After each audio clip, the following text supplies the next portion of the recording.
there's a Jackson Hole meeting where they're going to be talking this Friday. Powell is going to be speaking. And these are, in the old days, these meetings didn't really mean that much. But I suppose there's some possibility that fundamentally some of the market is waiting to hear what he has to say regarding, and I don't think it's going to be much different. I mean, they're going to stay the course right now. Interest rates are going to stay low for some period of time here.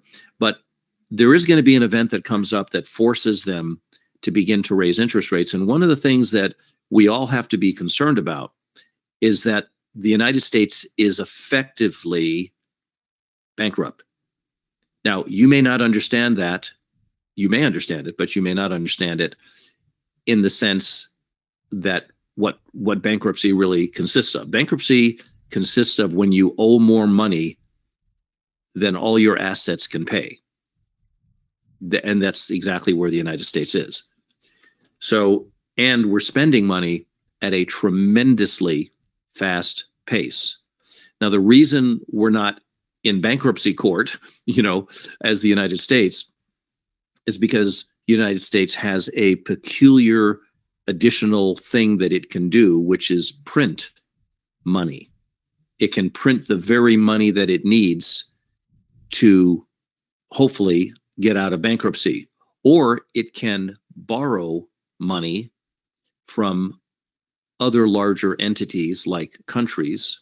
Japan owns a lot of our debt.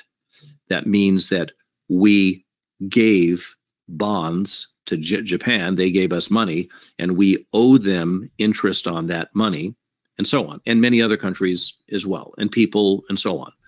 But at some point, all of the actions that the United States ends up taking to try to mitigate the drunken sailor spending that they're doing will be more difficult for the average person to pay their portion of, right?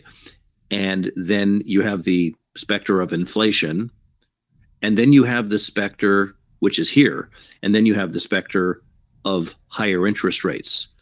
The thing that could do, unfortunately, the United States in are interest rates. That's the danger, because we probably could continue, and probably will continue under the current administration, racking up untold trillions of dollars worth of debt for no particularly good reason, but debt that's going to have to be paid by people like you and I and our families down the line, because this kind of debt just goes on and on. If this administration gets 8 years, which just from my perspective, I pray to the baby Jesus that they don't. But if they do get 8 years, then our debt will probably be close to $35 trillion, a number that is just beyond the pale.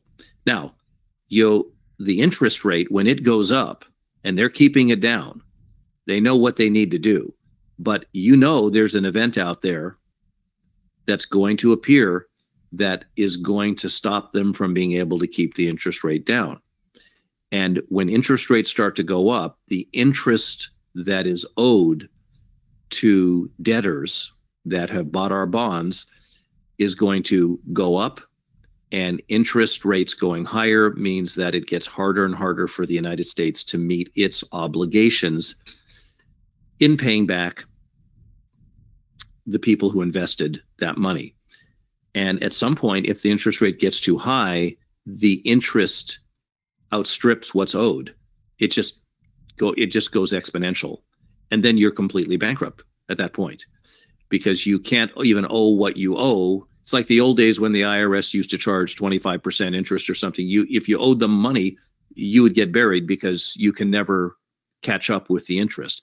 That's what happens. And that's why it's a peculiar thing that interest rates are the thing that have helped the economy to get really, really going, housing to go up so high, and so many housing companies, builders to be building houses.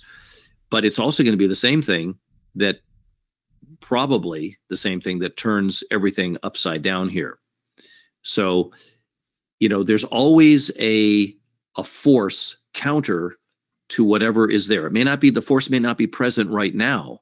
The market can go up, as an example, right now. The S&P can go up, but just the fact that it went up that much means that there's going to be a force commensurate with that movement that's going to take it back down.